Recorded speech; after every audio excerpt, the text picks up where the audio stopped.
Bon, dans cette partie-ci, je vais commencer par une synthèse de ce qui était dit dans la présentation précédente, juste pour clarifier les choses. Et puis ensuite, je vais en venir à parler des conséquences de l'enchâssement constitutionnel. Donc, pour la synthèse, le premier et le principal des pouvoirs politiques dans l'État s'appelle le pouvoir constitutionnel. C'est le pouvoir de décider des grandes normes de l'État, mais aussi de créer les institutions qui vont exercer le pouvoir politique. Et donc, il y a le pouvoir constitutionnel, puis ensuite, les autres pouvoirs, entre guillemets, ou les autres institutions qui sont créées en dessous, on peut appeler ça les pouvoirs constitués, qui sont traditionnellement le législatif, l'exécutif puis l'interprétatif, mais même ça, on pourrait se permettre de le remettre en question. Mais disons que traditionnellement, on a depuis la Révolution américaine suivi cet ordre-là, puis bon, cette idée-là, en fait, prédate un peu de cette révolution-là aussi, mais disons qu'elle a été formalisée à ce niveau-là, surtout dans les documents constitutionnels. Mais au niveau de la pensée, on avait développé les idées avant, et au niveau de la pratique, il y avait aussi déjà en place des institutions qui obéissaient à peu près à cette logique-là, Et donc, ce pouvoir-là, le pouvoir constitutionnel, se décline en deux. Il y a le pouvoir de proposer un changement à la Constitution, ce que j'appelle le pouvoir propositionnel, et il y a le pouvoir de décider de si on veut adopter ou non ce changement-là, ce que j'appelle le pouvoir décisionnel en matière constitutionnelle. Et ensuite, j'ai expliqué que par différents mécanismes, ces deux éléments-là du pouvoir constitutionnel, puis donc le pouvoir constitutionnel lui-même, est enchâssé, c'est-à-dire qu'on a mis en place des obstacles au changement, essentiellement, qui sont un peu de deux natures selon ce qu'on parle de la proposition ou de la décision. Pour ce qui en est de la décision elle-même, on a utilisé surtout le mécanisme antidémocratique, c'est-à-dire qui viole le principe de la majorité, pour dire qu'il va falloir des supramajorités, on peut utiliser le terme super-majorité aussi, d'où l'hésitation un peu dans ma bouche. Et puis, donc on a des majorités de plus que 50% qui sont nécessaires pour changer. Il y a un ensemble d'autres mécanismes qui peuvent être utilisés pour s'assurer que ça soit très difficile de changer ce qu'il y a dans ces documents-là, et qui ont toutes comme caractéristique, pratiquement, à part le référendum simple à la majorité, de violer le principe démocratique lui-même, donc le principe de la majorité. Mais même si on a un changement par référendum, obligatoire et décisionnel, dans la capacité de proposer un changement constitutionnel, il y a un pouvoir important, et du fait que ce pouvoir-là, dans les systèmes existants toujours, est essentiellement entre les mains des élus, on s'est fortement limité, parce que les élus représentent l'argent et le peuple, mais aussi parce que les élus ont leurs propres intérêts en tant qu'acteurs dans le système politique et ne vont pas prendre ou faire des propositions sur le changement du régime politique qui remettent en question ou qui aillent à l'encontre de ces intérêts-là bien souvent. Ça peut exceptionnellement pour avoir quand même ce type de proposition-là qui pourrait être avancée, mais essentiellement, à moins d'avoir un tollé contre eux, puis même si c'est le cas, ils vont pas nécessairement, ils vont pas aller se tirer dans le pied, entre guillemets. Et donc, ils sont dans un clair conflit d'intérêts, et du fait de ce conflit d'intérêts, en tant qu'acteurs du système politique, en plus de l'autre conflit d'intérêts du fait que leur financement puis que les influences qui soient élus sont les influences de l'argent puis non seulement du peuple, mais ce conflit d'intérêts-là en tant qu'acteur fait en sorte qu'il y a beaucoup de changements et de possibilités constitutionnelles qu'on n'avance pas, puis l'autre grand conflit d'intérêts fait en sorte qu'il y a beaucoup d'autres grandes questions qui ne se posent pas parce que les intérêts réels que ces gens-là représentent seraient remis en cause par des changements plus profonds à nos États, dans nos sociétés. Et donc, le pouvoir constitutionnel, c'est ça, et puis l'enchâssement d'un point de vue formel, c'est ça. Puis là, j'en suis venu ensuite à expliquer que l'enchâssement, a aussi une dimension idéologique. Puis une dimension justification. Il ne faudrait pas que les constitutions, ça change trop. Puis donc, on va parler du pouvoir constituant avec l'idée que ça se fait de temps en temps, mais que ça ne se fera pas tout le temps, puis que ce n'est pas un pouvoir permanent entre les mains du peuple. Ensuite, on va parler des grands pouvoirs de l'État, législatif, exécutif, et puis judiciaire ou interprétatif, mais on va négliger l'éléphant dans la salle qui est le pouvoir constitutionnel pour pas attirer l'attention des gens sur le fait qu'ils n'ont pas le pouvoir constitutionnel, ou que c'est un pouvoir boiteux. Et finalement, pour rentrer le clou, le mécanisme de révision constitutionnelle dont on ne veut pas qu'on jase trop, on va le mettre à la fin de la Constitution en expliquant que c'est logique de le mettre là, blablabla, parce qu'il y a pour 1000 raisons, là, mais dans la mentalité de ces gens-là, mais autrement dit, on va l'enlever, parce que c'est niaiseux, là, mais quand on lit un document, on commence par le début, puis souvent on retient le début. Puis si on mettait le pouvoir constitutionnel au début, là, ce serait la première chose qui marquerait les gens. Mais en le mettant à la fin, ça va un petit peu de soi que on relègue ça, il faut qu'il soit là, mais on le relègue, on le met un petit peu à l'écart. Puis donc, par cet ensemble de processus-là, par aussi le fait qu'on ne débat pas de questions constitutionnelles dans nos sociétés, ce qui est à la fois une conséquence de l'enchâssement, puis un mécanisme qui aide à l'enchâssement, si on peut dire. Par l'ensemble de ces mécanismes-là, donc, on a bloqué la possibilité de changer les constitutions. Et une des principales conséquences de ça, dont on va venir presque immédiatement, en fait, c'est justement qu'on empêche qu'il y ait un débat de fond sur ces questions-là dans la société. Et là, ça peut sembler un peu curieux, puis vous pouvez vous dire peut-être, si vous n'avez jamais réfléchi à la question, mais qu'est-ce qu'il est en train de dire? Ça arrive de temps en temps qu'on débat de la Constitution, oui, mais les grandes orientations d'un pays, c'est un débat qui peut être pratiquement permanent. Et vous ne débattez pas vraiment de très grandes idées quand vous débattez de changements constitutionnels. Puis quand je regarde, par exemple, les propositions qui semblent émaner du document de préparation du groupe Constitution, on a beaucoup plus l'idée qu'il faudrait entériner un état de fait, comme je l'ai mentionné, plutôt que d'aller de l'avant puis de changer la nature de nos institutions politiques. Et puis donc, il y a un ensemble de mécanismes qui sont utilisés pour nous donner une idée de c'est quoi une constitution, qui peut changer, comment, quand on peut changer, mais surtout, ce qui est implicite, c'est qu'on ne peut pas tout le temps changer, qu'on ne veut pas tout le temps changer, surtout pas, parce que là, ça pourrait créer des imprévus pour certaines personnes, et que le peuple n'a pas vraiment un grand mot. Il peut peut-être être consulté, mais il peut peut-être avoir un référendum pour avoir son aval, ça c'est déjà beaucoup, mais que le peuple soit vraiment,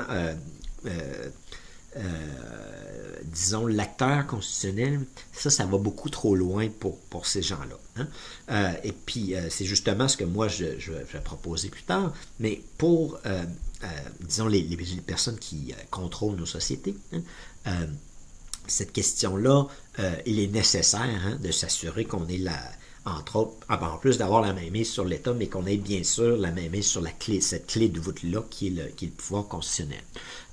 Puis donc, ça s'est un petit peu fait dans l'ordre des choses.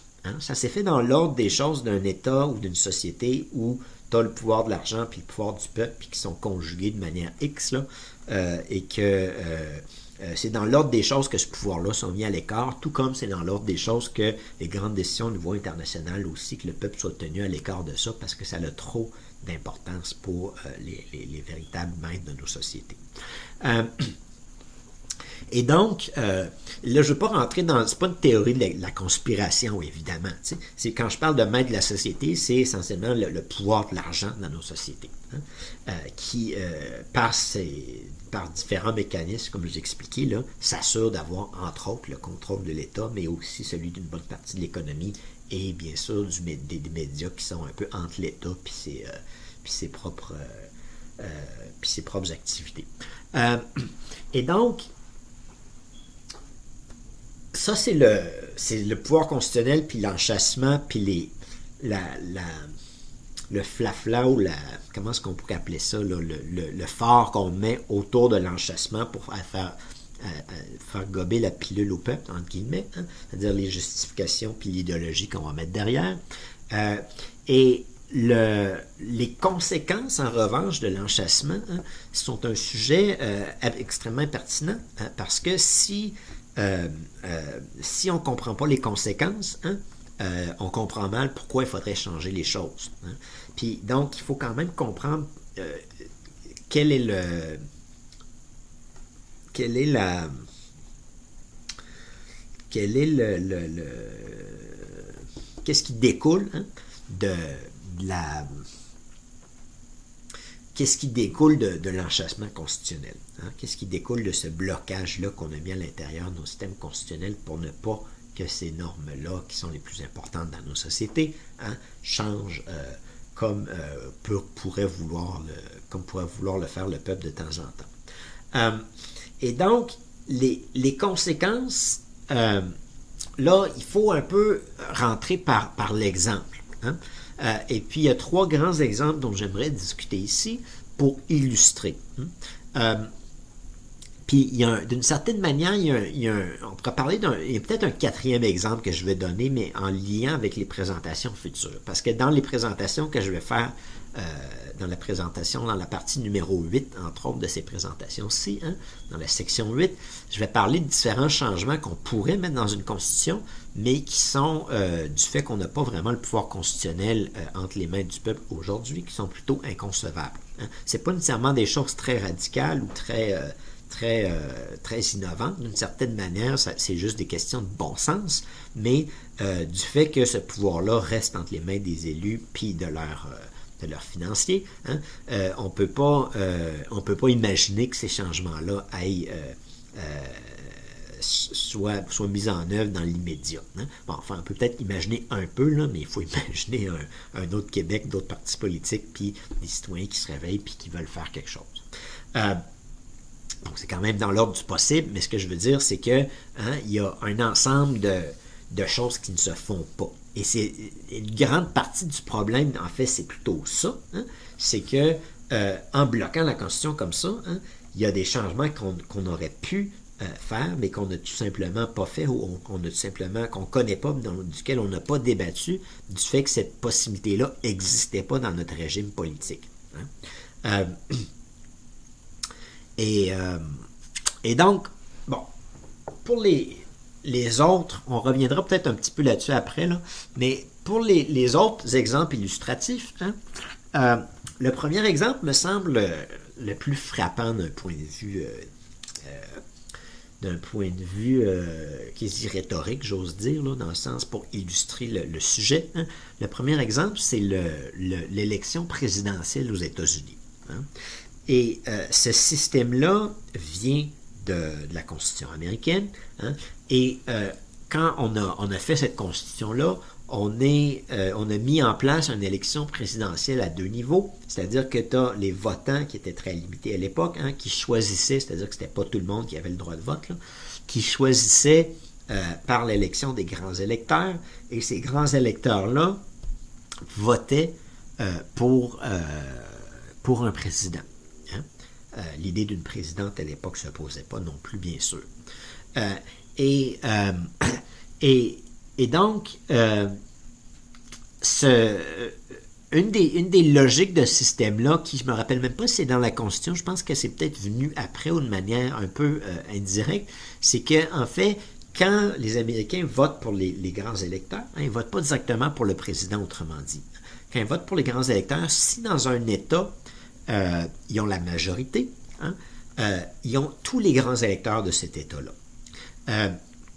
Et peut-être que la raison pour laquelle c'est comme ça, je ne suis pas certain ici, en fait, il faudrait que je me relance dans l'étude de ça, mais c'est peut-être parce que c'est les États eux-mêmes qui décident de comment on distribue les grands électeurs. De mémoire, je pense que c'est ça. Hein. Puis donc, rares sont les États qui vont dire on veut que ça soit proportionnel, parce que ils vont préférer dire que nous, on va avoir plus de poids, puis on va avoir pas mal plus de poids si on va complètement dans un sens. Hein.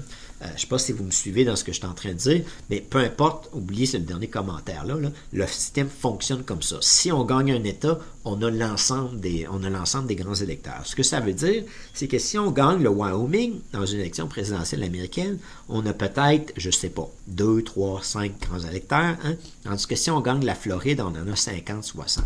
Hein, on a un gros nombre. Là, prenez-moi pas sur le...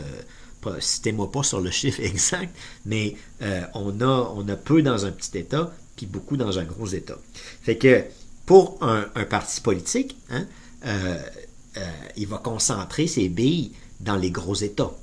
Parce que s'il gagne 51% de la Floride, il va gagner 100% des grands électeurs de la Floride. Tandis que s'il gagne 51% du Wyoming, ce qui n'est pas mauvais, il va juste gagner 100% du Wyoming, ce qui n'est pas grand-chose. Hein. Puis ce que ça veut dire pour au final, hein, c'est que les 49% d'électeurs en Floride qui ont choisi l'autre camp ne comptent pas. Ce qui est absolument absurde, là, mais ne compte pas. Hein. Et ce que ça fait comme effet final, hein, c'est que dans l'élection présidentielle américaine, il arrive. Je ne sais pas si c'est absolument fréquent, mais je sais que récemment dans l'histoire, c'est arrivé 2 fois, puis ces 2 fois-là étaient plutôt importants, où tu as une personne qui est élue à la présidence des États-Unis, mais qui n'a pas obtenu la majorité des voix dans le pays. Hein. Tout ce qu'elle a obtenu, c'est une majorité de grands électeurs, mais elle a obtenu une minorité de voix par rapport à son adversaire. Elle a obtenu moins de voix que son adversaire. Et puis, moins de voix et moins de votes. Et donc, récemment, dans l'histoire, on a eu 2 présidents qui ont monté, qui ont pas subi, mais excusez-moi, c'est un mauvais anglicisme, là, mais qui ont réussi à subir dans le sens de monter, mais qui se sont érigés à la présidence, qui ont monté jusque-là, qui sont parvenus à ce niveau-là avec une minorité de voix. Et ces 2 personnes-là, on peut être en accord ou en désaccord avec leurs idées politiques, mais il faut quand même reconnaître que, à mon avis, hein, puis je pense que plutôt la plupart des gens vont peut-être être d'accord avec ce que je veux dire, c'était 2 catastrophes. Hein. Il y en a un qui est là présentement, qui est M. Trump, qui n'a pas eu une majorité de voix, hein, qui a une minorité de voix, mais qui a été élu président avec une minorité. Et l'autre, c'était M. Bush, hein, W. Bush, pas le père, le fils, hein, celui qui était plus niaiseux. Et ces 2 personnes-là ont probablement été les 2 pires présidents de l'histoire récente des États-Unis, hein, et ont tous 2 été élus par une minorité de voix. Hein. Et donc, essentiellement, ils n'ont pas été élus. D'un point de vue démocratique, on ne peut pas dire qu'ils sont légitimement le président des États-Unis, sauf que la Constitution, elle, dit que c'est comme ça que ça se passe, puis donc, hein, c'est comme ça que ça se passe. Puis donc, c'est pas bénin. Hein, ce problème technique-là que je vous expliquais en long et en large, c'est pas bénin comme conséquence. Hein, ça le fait en sorte que les Américains ont une dérive quasi dictatoriale ou militariste ou etc., qualifiez-la comme vous voulez, là, dans la modernité, puis que c'est l'État le plus puissant au monde, puis que ça influence tout le monde dans le reste du monde, puis ça influence même les élections ailleurs, parce que quand il y a un courant à droite ou à gauche aux États-Unis, là, ça a des ripple effects, ça a un effet de ricochet dans d'autres États, y compris ici au Canada. Tu sais. Nous, quand on a eu Harper, par exemple, c'était dans la foulée de George Bush. Hein. Et puis donc, ce détail technique-là, d'une certaine manière, là, dans la Constitution américaine, hein, fait en sorte qu'on se ramasse avec Harper au Canada, puis Bush aux États-Unis, puis là, Trump aux États-Unis. Hein, avec toutes les conséquences, tu sais, politiques, sociologiques, sociales, économiques, morales aussi qui vont avec ça. On peut parler de morale dans les 2 cas, mais surtout avec M. Trump, là, il y a quand même certaines questions à se poser par rapport à une personne comme ça dans cette situation-là. Non seulement avec les propos qu'il tient, mais aussi avec les gestes qu'il a commis. Hein. Et donc, ce monsieur-là, en principe, devrait être en prison pour harcèlement sexuel. Hein, en passant, là, mais il est président des États-Unis, puis c'est correct, parce qu'il représente les intérêts de l'oligarchie, puis il fait partie de l'oligarchie. Fait que c'est pas un si gros problème dans la mesure où que les riches vont avoir les coupures d'impôts qu'ils veulent, puis qu'ils vont avoir les mesures... s'il est capable, autrement dit, d'aller chercher le peuple, puis le peuple aime le spectacle, tant et aussi longtemps qu'il sert l'intérêt des riches, c'est pas tellement un problème. Puis donc, c'est correct qu'il soit là. Hein. Puis on va aller, en revanche, on va faire un impeachment contre M. Clinton, hein, parce qu'il aurait couché avec il a couché avec une... bien qui nie la chose, là, mais il a couché avec une assistante, mais il n'a pas passé son temps à pogner, excusez-moi, là, mais le cul puis d'autres parties des femmes autour de lui, comme M. Trump. Hein. Et donc, excusez-moi là, pour l'émission de ça, mais bon, peu importe, même si on est d'accord avec les idées de M. Trump, il y a quand même un gros problème, là. C'est qu'il n'a pas été élu par une majorité de gens. Hein? Puis on ne peut pas être d'accord en tant que citoyen démocratique avec ça. Hein? À moins d'être pour le renversement de la volonté populaire. Ça veut dire que c'est très proche d'être pour une dictature. Hein? Puis d'être pour un système où il n'y a pas vraiment de volonté populaire qui soit respectée. Mais, comme je le dis, hein, pour les gens qui contrôlent véritablement nos sociétés, il n'y a pas vraiment un grand problème avec ce monsieur-là. Tu sais, oui, il jase, puis il dit des affaires, puis tu sais, ça pourrait aller un peu plus loin, puis oui, c'est peut-être comme on dit, voyons. J'ai une idée en tête, là, comme un truc pré-explosion, c'est jamais dans quel bord il va aller, là, tu sais. Mais dans la mesure où il suit et il respecte l'intérêt des gens les plus puissants et les plus riches aux États-Unis, il n'y en a pas de problème. Hein. Puis c'est ça que M. Trump a fait. Hein. Il a fait une alliance avec les autres républicains, il leur a donné le cadeau fiscal qu'il voulait, puis là, il va avoir la paix pour faire le reste qu'il veut. Hein. Ceci pour dire que ça, c'est basé sur une question constitutionnelle qui, dans un État où on aurait un mécanisme constitutionnel rationnel, aurait presque nécessairement été réglé. Hein. Si on mettait en place une assemblée constitutionnelle, comme je le suggérais, puis que cette assemblée-là pourrait, par référendum, convoquer le peuple américain pour changer sa constitution, est absolument certain que dans les 50, peut-être même les 100 dernières années, hein, cette assemblée-là aurait, si elle existait, aurait convoqué le peuple pour lui dire, écoutez, là, ce vieux mécanisme-là, il faut le mettre aux oubliettes, il n'y a pas de bon sens. On est chacun des citoyens individuels qui élisons des gens, mais par l'effet de cumulé de tout ça, il y a des renversements, puis il y a des gens qui prennent le pouvoir sans voir la majorité de leur côté. Il est absolument certain qu'on aurait relégué ça aux oubliettes. Hein? Puis c'est absolument en fait scandaleux d'un certain point de vue que ça existe encore. Mais la raison pour laquelle ça existe encore, c'est parce qu'on a enchâssé la Constitution américaine en disant il faut l'appui du 3/4 des États pour changer la Constitution. Et donc, hein, s'il y a un quart des États qui décident que eux, ça fait bien leur affaire, ce système-là, puis que ça a bien marché dans l'autre élection d'avant, on ne veut pas que ça change. Hein? Puis c'est pour cette raison-là que ça n'a pas été changé. Il y a un autre problème qui là, ça c'est chez nos voisins, mais ça a des répercussions chez nous. Mais c'est un exemple aussi. Hein? Il y a plein d'autres problèmes ailleurs. Il y a un autre problème qui est particulièrement vrai aux États-Unis, mais que là, qui est aussi vrai au Canada. Hein? Puis vrai en France, puis vrai probablement en Angleterre aussi, puis vrai un peu partout. Hein?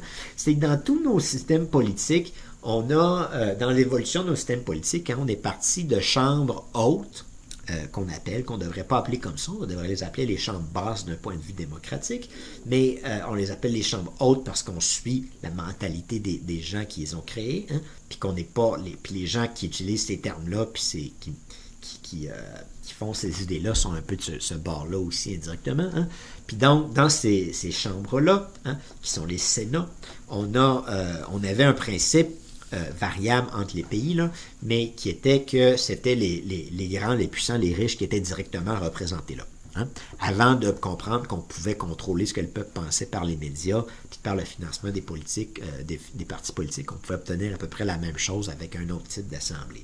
Mais avant de faire ça, hein, il y avait les puissants qui étaient dans ces assemblées-là. Je parle de la Chambre des Lords en Angleterre, je parle du Sénat américain, puis du Sénat canadien, puis du Sénat français. Hein? Le Sénat américain est régional, là, mais le Sénat américain se base sur l'idée qu'il y a 2 sénateurs par État, peu importe la taille de l'État. Hein? Encore une fois, pour prendre l'exemple du Wyoming puis de la Californie ou de New York, tu as un État qui a moins qu'1 million de personnes à l'intérieur de cet État-là, qui a 2 sénateurs, donc qui a 2% de voix à l'intérieur de cette assemblée-là. Puis tu as un État comme la Californie qui a peut-être 12, 13, 15, 14, 15% de la population américaine qui y vit, hein, mettons 13% à peu près, et qui a aussi 2% des voix. Fait que chercher l'erreur, là. Hein. Puis ça, cette chambre-là, hein, les sénateurs individuellement sont beaucoup plus puissants que les autres petits députés à côté, là, hein, que les représentants qui sont 435, là, c'est dur d'être représentant puis avoir de l'influence. Mais quand tu es sénateur, là, un vote peut changer pas mal d'affaires. Hein. Et cette chambre-là, hein, donc, à ce moment-là, représente les régions, mais de manière inégalitaire, de manière non démocratique, et on a mis ça dans la Constitution américaine, et on l'a bien enchâssé pour que ça ne change pas. Et là, les gens qui veulent pas que ça change, c'est évidemment les petits États. Hein? Il s'agit juste d'avoir un quart de petits États qui disent non, ça ne changera pas parce que ça fait notre affaire à nous autres, pour que les Américains soient pognés avec ça jusqu'à temps qu'ils remettent leur Constitution elle-même en cause. Hein? Dans le cas du Canada, ou de la France, ou de la Grande-Bretagne, hein, on a, au Canada, c'est un système encore plus infect d'un point de vue démocratique. Là. C'est ridicule d'avoir le premier ministre qui nomme du monde, je ne sais pas trop comment, puis des sénateurs qui font je ne sais pas trop quoi. Là, oui, le Sénat peut avoir une fonction d'améliorer un peu la loi dans le processus législatif, il ne faut pas se le cacher, mais il n'y a pas de légitimité démocratique dans ça. Hein. Le Sénat britannique... bon, c'est encore pire d'une certaine manière parce que là, il y a plus de poids. Hein? Le Sénat français de mémoire, là, c'est un truc un peu compliqué qui est aussi une patente qu'on pourrait tout simplement mettre aux poubelles puis ça ne changerait pas grand-chose dans le système politique français. Hein? Et donc, mais hein, on est encore pogné avec toutes ces patentes-là parce que changer la Constitution, c'est compliqué. Hein? Puis il faut avoir un certain désintérêt pour regarder la Constitution canadienne puis se dire je vais créer un mouvement pour enlever le Sénat pour le remplacer par quelque chose d'autre. T'sais, qui va vraiment faire ça? Hein? Fait que, on fait juste on laisse ça là parce que ça dérange plus ou moins dans ce cas-là. Mais tu sais, ça ne sert pas à grand-chose, puis on pourrait avoir quelque chose qui soit utile, hein, au lieu d'avoir un organe inutile comme ça qui représente finalement personne à part la volonté des premiers ministres passés. On parle du Canada. Tout ça pour dire que hein, on a cette situation-là où aux États-Unis, il y a 2 assemblées, puis la plus puissante, qui est le Sénat, est aussi la moins démocratique. Hein. Si les Américains pouvaient se repencher sobrement sur la question et adopter par référendum un changement, soyez absolument clair que tous les constitutionnalistes aux États-Unis, ou presque, hein, auraient déjà proposé de réformer le Sénat, puis que ce serait déjà fait.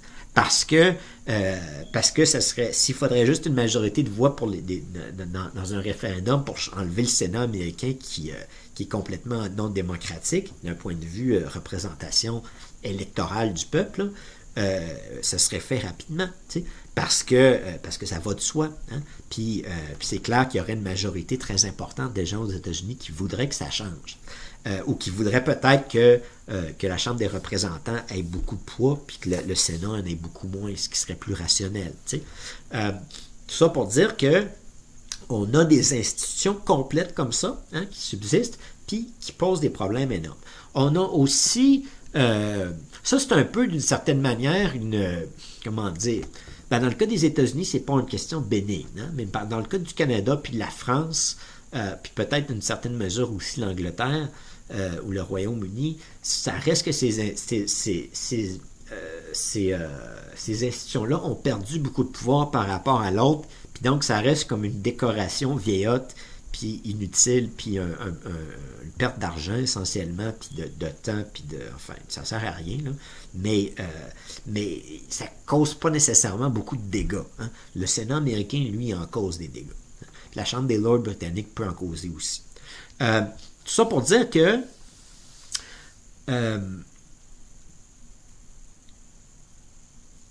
bon, ça c'est une des questions aussi qui aurait pu être abordée, mais qui ne l'a jamais été, parce que ces constitutions-là sont bloquées, sont enchâssées. Bon, l'autre question que je voudrais, l'autre exemple que je voudrais donner, hein, c'est l'exemple, parce que le deuxième, dans le fond, c'est un peu plus pour montrer comment on est dans des situations absurdes d'une certaine manière, dans un certain moment. La dernière question que j'aimerais aborder, c'est celle de s'imaginer, hein, si on avait un processus de révision constitutionnelle qui aurait été démocratique dans les années 70, 80, peut-être 90 et 2000, hein, qu'est-ce qu'on aurait pu faire qu'on n'a pas fait? Puis quel problème on se ramasse aujourd'hui à cause de ça? Hein? Dans les années 70-80, on a commencé à réfléchir puis à réaliser qu'on était en train de détruire la planète. Hein? C'est-à-dire que notre système économique avait des conséquences désastreuses et puis qu'on fonçait dans un mur d'un point de vue écologique et c'est à ce moment-là qu'on a commencé à réaliser ça. Hein? Supposons qu'à l'époque, il y aurait une assemblée citoyenne élue qui ait le pouvoir d'initiative constitutionnelle et que le peuple ait le pouvoir, lui, de décider par la voie du référendum s'il faut faire un changement politique ou non. Dès les années 80-90, hein, on aurait pu peut-être mettre en place quelque chose dans la Constitution qui au moins prépare le terrain au changement qu'on doit faire. Hein? Et dans les années 2000-2010, à mon avis, on aurait très certainement mis en place des normes beaucoup plus claires dans les constitutions où on aurait un débat sur la question, hein, pour réorienter nos États, réorienter nos sociétés. Hein. Mais autrement dit, hein, si une institution, comme je le suggère dans la partie 3, avait existé à ce moment-là, il est absolument clair qu'on aurait pu choisir un autre parcours historique. Mais si on ne l'a pas fait, c'est pas juste parce que les corporations sont puissantes, puis parce que l'oligarchie mène le bal, puis parce que, etc., etc. Hein? C'est aussi parce qu'on a un système politique qui est dysfonctionnel pour mettre ces changements-là en place. Puis c'est pas très compliqué si on a un bon système, en revanche. Oui, il faut quand même décider qu'est-ce qu'on veut faire, mais on peut là agir parce qu'on contrôle le système. Hein? Par exemple, on aurait pu, mettons, là, pour se donner un exemple un peu fictif, mais remonter dans les années 90, puis se dire, bon, là, on est dans les années 90, puis on sait qu'en 2010-2020, ça va aller mal, puis on va avoir dépassé la limite de la capacité de la Terre à endurer l'humain qui est dessus, là, à endurer sa pollution puis sa destruction. Hein?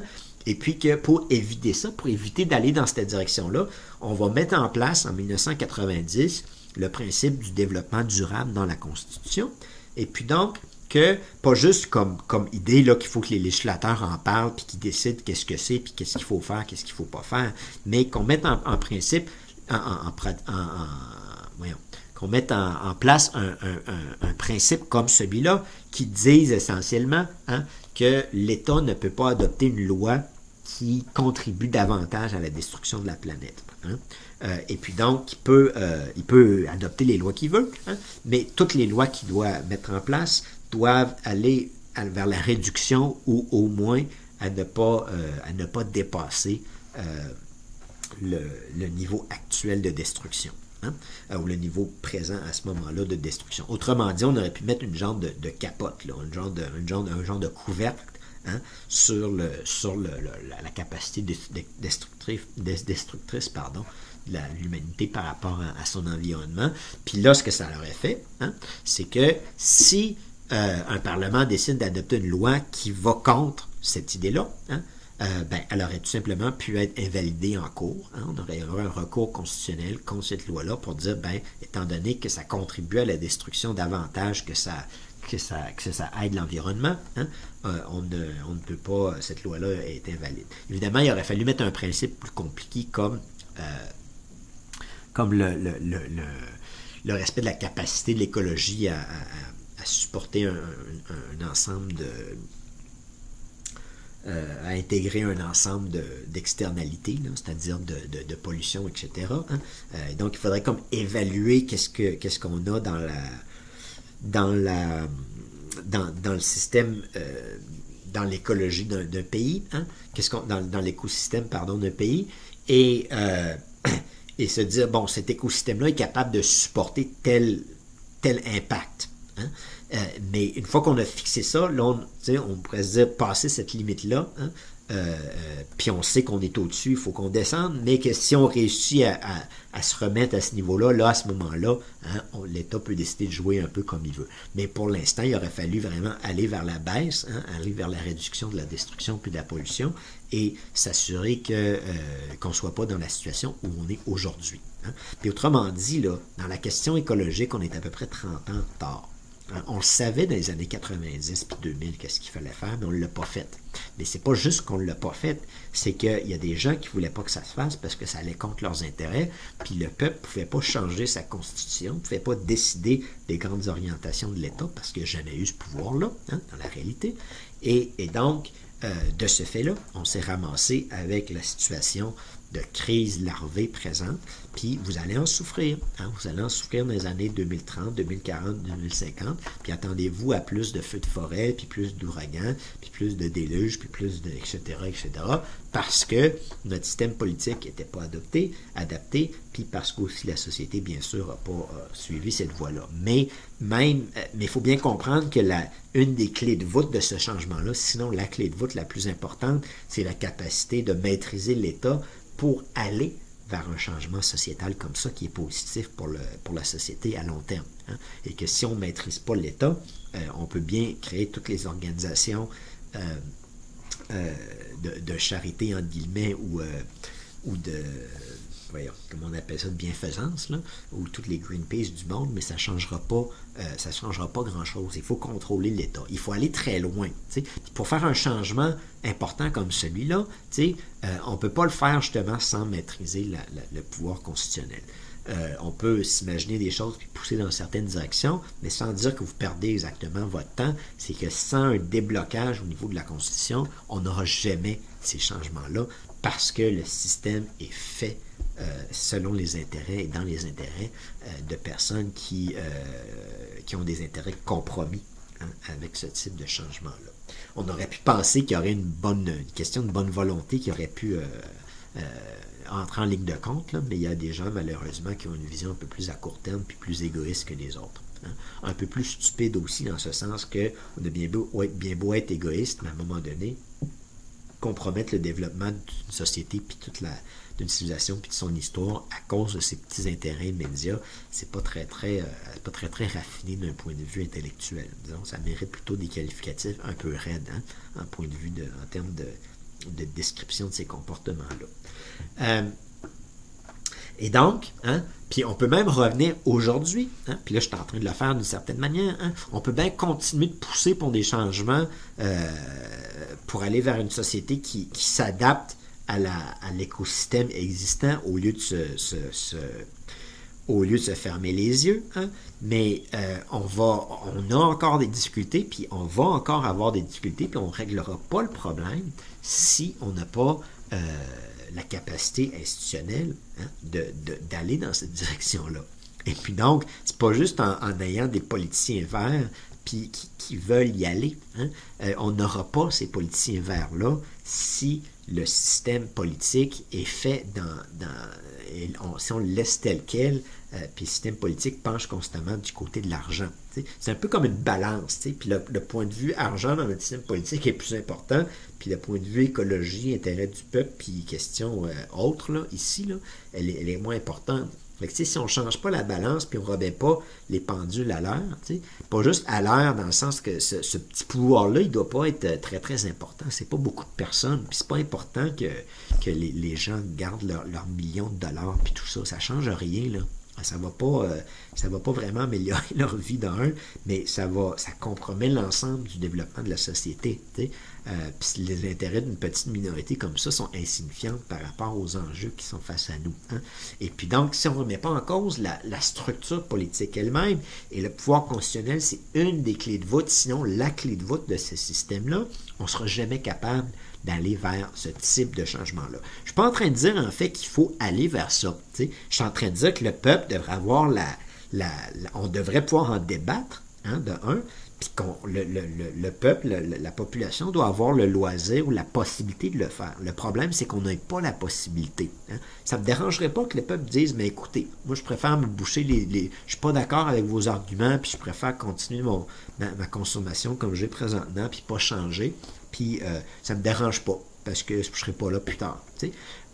Mais autrement dit, tu sais, dans un système, je me fais un peu rhétorique, là, mais dans un système où on aurait un véritable débat constitutionnel, il peut y avoir ce genre d'argument-là, hein, et puis on peut même avoir une décision comme ça. Mais il y a une grande différence entre ne pas pouvoir avoir cette discussion-là, ce débat-là, ne pas l'avoir dans les faits, hein, et donc ne pas pouvoir, et aussi ne pas pouvoir aller dans cette direction-là si on le désire. Hein. Et donc, du fait qu'on n'a pas exactement le pouvoir constitutionnel entre les mains du peuple, comme je le disais, et de ce fait-là qu'il n'y ait pas de débat constitutionnel réel dans nos sociétés, pensez-y pas, hein, parce que ces questions-là sont trop macro pour pouvoir se faire sans un changement à la Constitution. Puis pas juste mettre l'idée du développement durable, par exemple, dans la Constitution, mais on pourrait mettre en place des institutions aussi, hein, par rapport à ça. On pourrait avoir un genre de protecteur de l'environnement, hein, ou un protecteur de la nature, qui puisse un petit peu comme l'évaluateur général, là, se dire, ben, ces ensembles de règles-là, là, non, ça passe pas. Il faut qu'on change quelque chose. Il pourrait y avoir un ensemble d'autres institutions d'acteurs à l'intérieur de l'État, hein, qui s'assure qu'on aille dans ce sens-là. Évidemment, on pourrait imaginer un autre, pas juste une personne comme ça, là, ou une institution comme ça, mais un ensemble d'autres choses qui pourraient être faites. Et il y a un grand débat, exactement, là, je vais vous donner un petit peu une idée, là, l'idée de mettre le développement durable comme principe constitutionnel qui doit être respecté par les lois, hein, mais là, il faut le définir. Mais il y a un grand débat par rapport à ça, et c'est là où je veux en venir, c'est que ce débat-là, notre société le fait un peu à la marge, mais il devrait être fait au centre, bien évidemment, et on n'a pas la capacité d'agir même si on arrive à une bonne conclusion. Parce qu'il faut chercher l'erreur. Puis l'erreur, c'est qu'on ne vit pas dans une démocratie. Puis on n'a jamais vraiment vécu dans une démocratie. Puis la démocratie qu'on a, c'est un petit élément à l'intérieur d'un système politique où le poids de l'argent est plus important. Et ça reste un peu l'élément qu'on met de façade, hein, pour masquer les choses. Mais la réalité qu'il y a derrière, c'est qu'on n'est pas dans un système où les institutions étatiques servent l'intérêt du peuple. Dans une certaine mesure, un peu, dans la mesure où ça ne dérange pas le capital, ça ne dérange pas l'argent, ça ne dérange pas les riches, ça ne dérange pas les grandes corporations.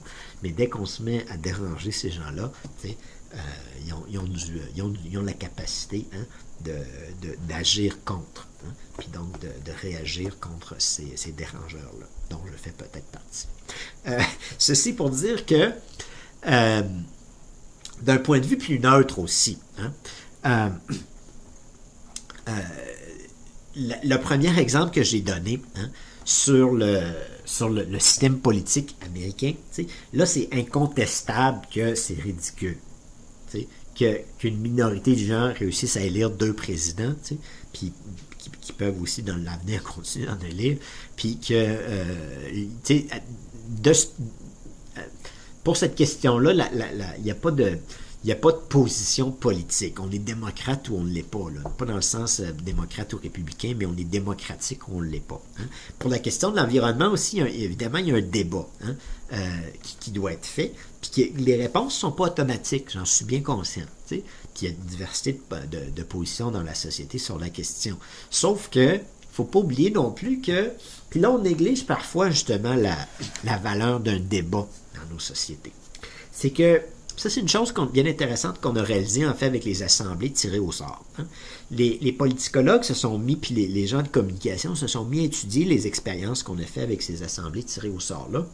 Et ils ont formulé une idée neutre, hein, mais qui exprimée de manière neutre, mais qui a un implicite un peu derrière. Hein. Et cette idée-là, c'est qu'on s'est aperçu en fait que dans les assemblées-là de tir au sort, on leur posait une question au début du genre qu'est-ce qu'on doit faire pour telle situation X? C'est un exemple plutôt abstrait, là, hein, mais il y a plusieurs types de questions qu'on leur a posées. Hein. Puis on demandait à ces gens-là, avant de commencer les délibérations, qu'est-ce que vous pensez de ça? puis dire que ça allait dans le 50-50 dans certains cas. T'sais. Puis on s'est aperçu que après avoir délibéré peut-être une fin de semaine, peut-être quelques fins de semaine, peut-être un temps plus long, hein, qu'il commençait à avoir une restructuration des positions puis des préférences de ces gens-là. Puis que là, de 50-50, on passait à 75-25. Fait qu'après un débat qui n'était pas nécessairement très en profondeur, mais qui était suffisant pour avoir un peu d'informations, les gens ont réalisé, dans le fond, ce que je pensais au début, j'avais tort, puis c'est vrai qu'il faut aller plus dans ce sens-là. Puis là où il y a un implicite à travers ça, qui est intéressant, hein, c'est que dans pratiquement tous les cas sur lesquels moi j'ai pu penser, les politicologues restent polis. Ils parlent de structuration des préférences. Hein. C'est neutre comme terme. Ça veut dire que leurs idées politiques changent. Mais ce qu'ils ne disent pas, c'est dans quel sens ils changent. Puis le sens dans lequel ils changent, c'est qu'ils vont toujours du côté plus progressiste. Parce qu'avec plus d'informations, un ensemble de citoyens comme ça va aller vers une position plus éclairée et mieux pensée que les positions bébêtes que leur offre l'autre côté du spectre politique. Hein? Là, je m'excuse d'être absolument partisan en disant ça, là, mais c'est absolument évident hein, dans la structuration de préférence que ça va toujours dans ce sens-là.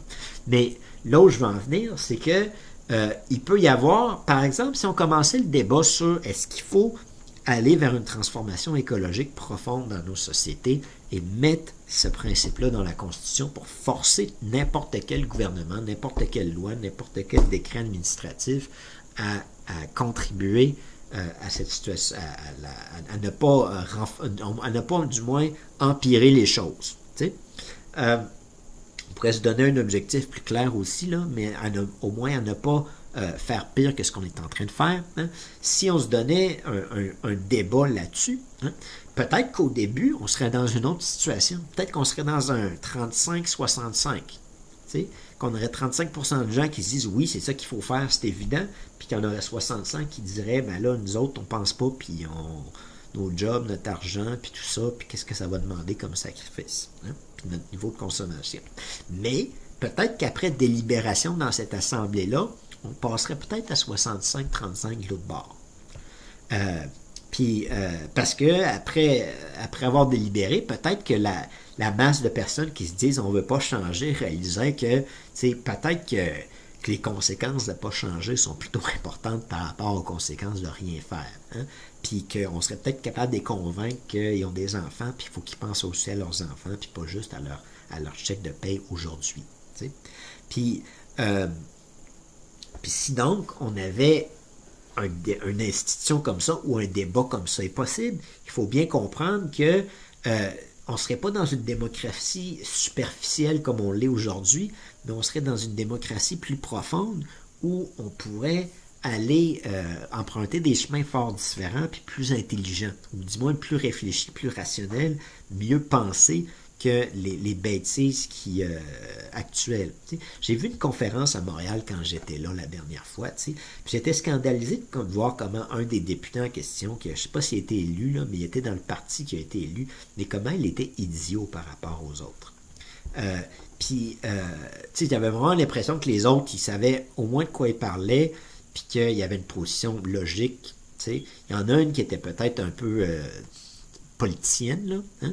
Mais dans les deux autres, on pouvait voir qu'il y avait quand même il y avait une certaine tête sur les épaules. Là. Je ne suis pas un spécialiste de la question enfin, indirectement, je connais un peu la question qui était à l'ordre du jour, là, mais je ne suis pas un spécialiste de ces questions-là. Mais on pouvait voir qu'ils connaissaient quand même leur dossier, puis il y avait de quoi à dire. T'sais.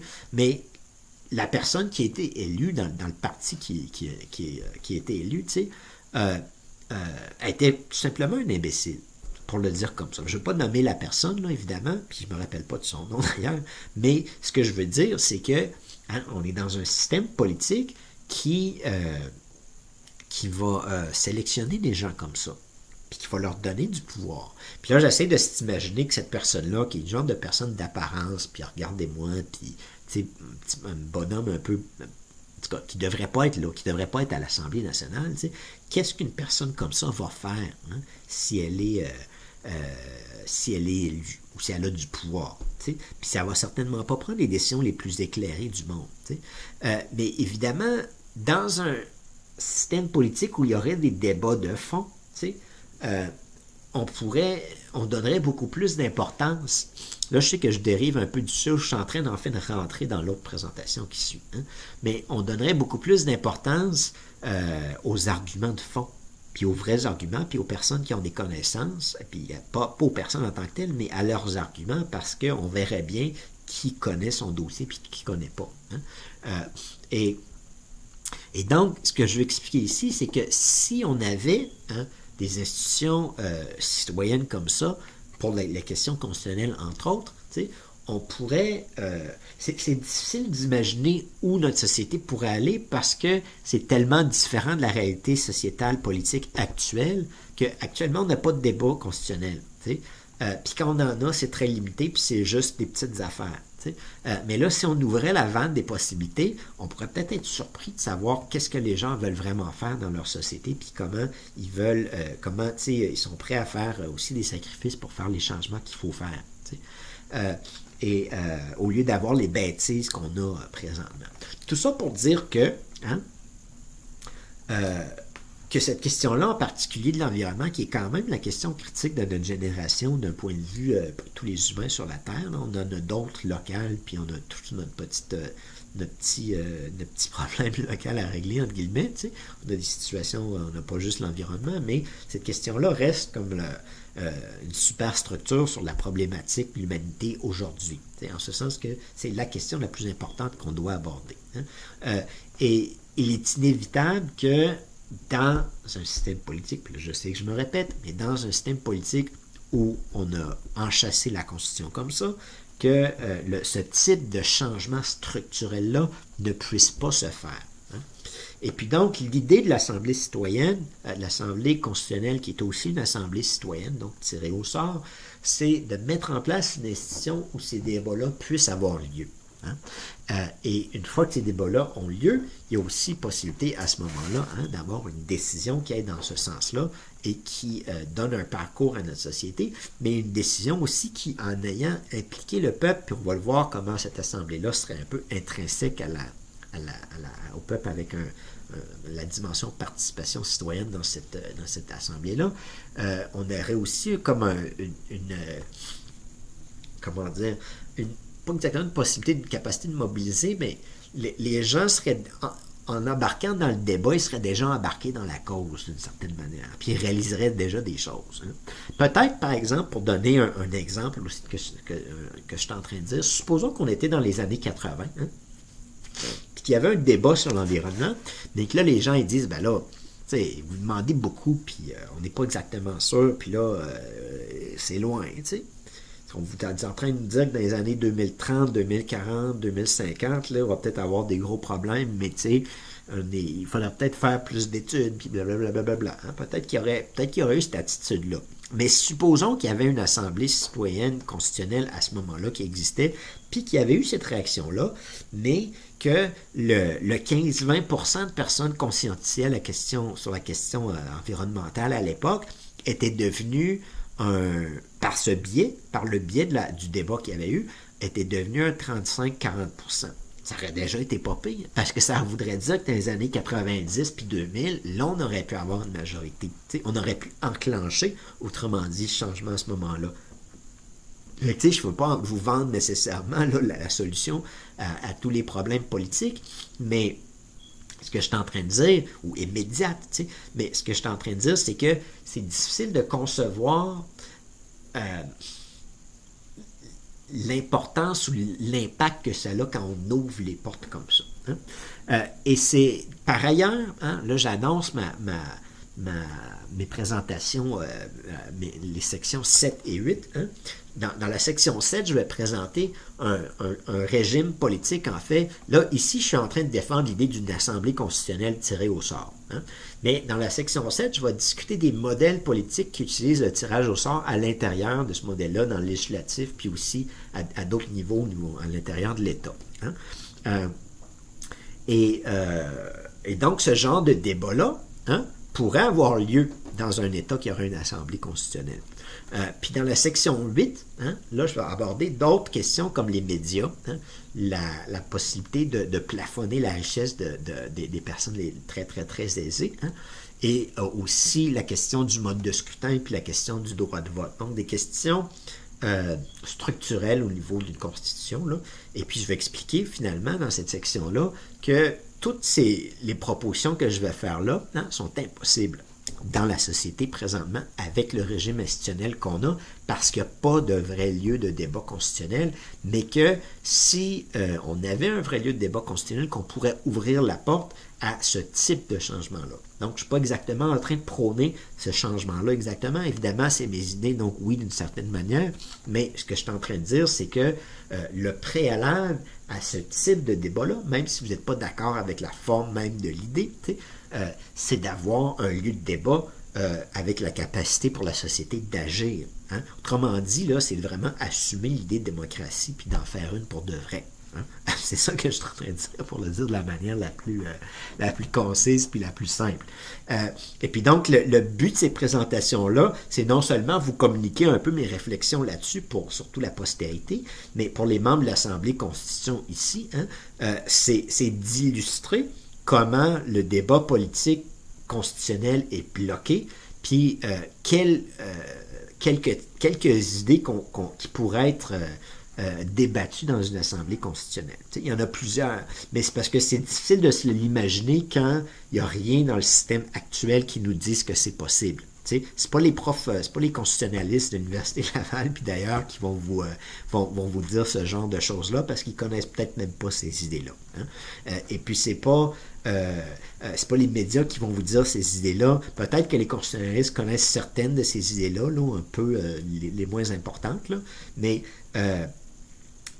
c'est pas non plus les médias qui vont vous donner une idée de qu'est-ce qui est possible, parce que ces gens-là sont à la solde indirectement du capital. Ils sont possédés par ils font partie d'entreprises qui travaillent pour les gens riches.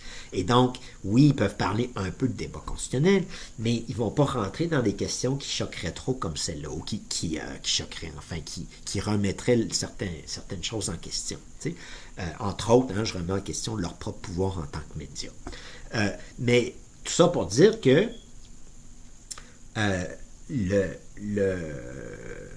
le débat politique constitutionnel présentement est très restreint. Si on met en place une assemblée qu'on peut l'élargir, il n'y a pas un changement automatique qui se fait dans un sens ou dans un autre, mais il y a un débat de fond. Et je ne pense pas que peu importe la société dans laquelle on est, qu'on peut vraiment être perdant en ayant un débat de fond, et que, de toute manière, le débat qui va se passer à l'intérieur d'une assemblée constitutionnelle comme celle-là, ça va être un débat dont le résultat, la proposition va être soumise au référendum, puis finalement, c'est le peuple, avec d'autres acteurs sociaux qui vont l'influencer dans le cadre dans la campagne référendaire, qui vont devoir se prononcer sur la chose. Mais il me semble absolument sain pour une société qu'on puisse débattre de grandes questions comme celle-là, au lieu, comme dans le système actuel, de les reléguer à quelqu'un d'autre, aux oubliettes, ou tout simplement penser que c'est pas dans le ressort du peuple. Je pense que pour le moment, ça clôt un peu ça clôt la présentation-ci. Je voulais quand même je vais faire un petit propos sur le tirage au sort. Mais peut-être que je vais le faire dans une autre présentation, entre celle-ci et la suivante, là, qui va introduire d'une certaine manière là, l'idée d'assemblée constitutionnelle, parce qu'il y a quand même une réflexion un peu plus large là, sur l'utilisation du sort dans un système politique, puis comment utiliser ce mécanisme-là. Et peut-être donc que c'est de cette manière-là que je vais introduire la prochaine section de présentation, mais je verrai peut-être aussi que ce serait la conclusion de celle-ci, parce que d'une certaine manière, ce que je suis en train de dire, c'est qu'on n'a pas le pouvoir constitutionnel entre les mains du peuple, mais que le tirage au sort, donc la sélection aléatoire, nous donne un outil parfait pour le mettre entre les mains du peuple. Et donc, donc, il va falloir, évidemment, discuter de cette grande idée-là avant d'en arriver même à l'idée d'une assemblée constitutionnelle qui utilise ce mécanisme-là. J'ai peut-être... j'ai pris des notes avant de commencer mes présentations, puis j'ai peut-être certains autres points que j'aimerais discuter avant d'arriver à la prochaine partie, là.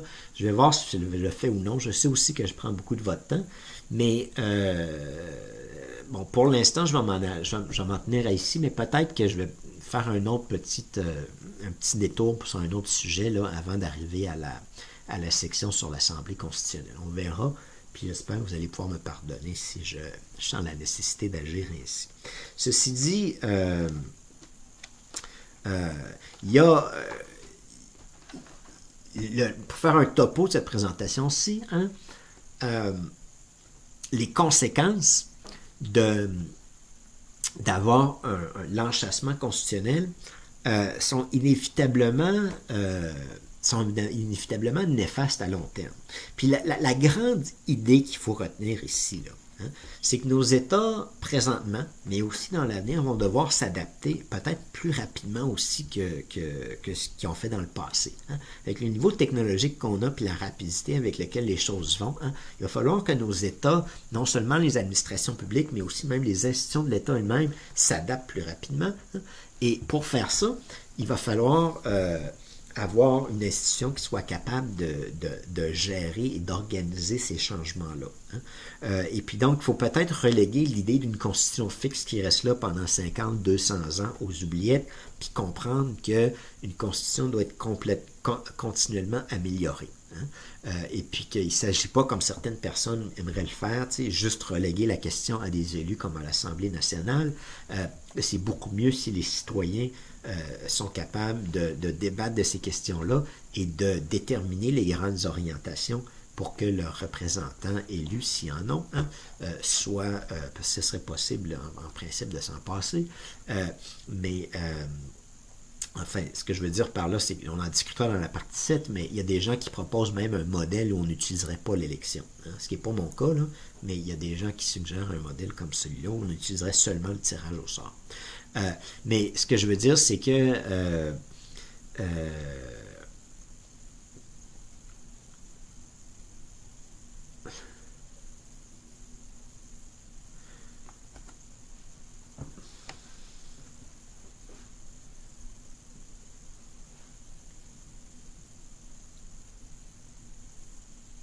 bon, c'est essentiellement que ces changements-là, on va devoir aller rapidement dans certains cas, ou du moins s'adapter plus, mais aussi que c'est bien sûr des changements d'une telle importance que de ne pas avoir de débat, d'avoir des faux débats, est absolument insatisfaisant. Il faut débattre de ces grandes orientations-là, puis on ne peut pas le laisser entre les mains de politiciens, si vous m'excusez, Elio 4 ans, puis qui pensent juste à leur prochaine réélection, de déterminer le destin d'un peuple à long terme. Parce que ces questions-là, sur certaines questions, par exemple, on prend l'environnement, ça nous concerne sur un avenir de 50, 100 ans, 200 ans, même plus que ça, d'une certaine manière. Et puis donc, le système électoral lui-même, dans son mécanisme aux 4 ans, fait en sorte que, en plus d'être des gens qui, comme je me répète, mais qui représentent le pouvoir de l'argent en plus du pouvoir du peuple, puis qui ont leurs intérêts personnels ou particuliers ou en tant qu'acteurs à l'intérieur du système, mais un autre grand vice de ce système-là, c'est qu'ils sont constamment dans une logique de court terme. Et puis, dans une assemblée constitutionnelle, une chose qu'on n'a pas là, c'est la possibilité de contempler les questions de long terme, puis se poser la question, là, pour cette question-là, en particulier l'environnement, pour prendre l'exemple, je pense, le plus important, là, où est-ce qu'on va? Qu'est-ce qu'on fait? Au lieu de dépendre à 4 ans, que ça change de tous les 4 ans, puis ça passe d'un bord puis de l'autre, puis qu'ils ne s'entendent pas, là, la société pourrait se dire, ben là, on va dans cette direction-là. Puis si en chemin, après 10-20 ans, on s'aperçoit, ben là, on est allé trop loin, ou on ne va pas assez vite, ben tant mieux. ben là, on a encore l'Assemblée constitutionnelle qui est là pour dire, ben, on va ajuster comme ça ou on va ajuster comme ça. Tu sais. Tandis que si on n'a pas cette capacité-là elle-même, tu sais, on peut pas, on peut même pas faire les premiers pas. T'sais. On en est pris à marcher comme des bébés puis à se traîner à se traîner avec quatre pattes. Hein, je suis en train de penser à M. Trudeau quand je dis ça, là, pour différentes raisons. Mais à ne pas avancer sur ces questions-là, puis à rien faire, puis à patauger, puis à dire des affaires, puis à faire le contraire. Parce que, encore une fois, on est dans un système politique où le peuple n'a pas vraiment son mot à dire, puis n'a pas le pouvoir entre ses mains. Fait que là, j'ai la parfaite excuse pour vraiment finir cette présentation aussi, c'est qu'il y a un minou qui miaule à la porte. Et puis donc, dans les prochaines, éventuellement, on en arrive à l'Assemblée constitutionnelle avec peut-être un petit interlude auparavant si vous êtes assez généreux pour me pardonner.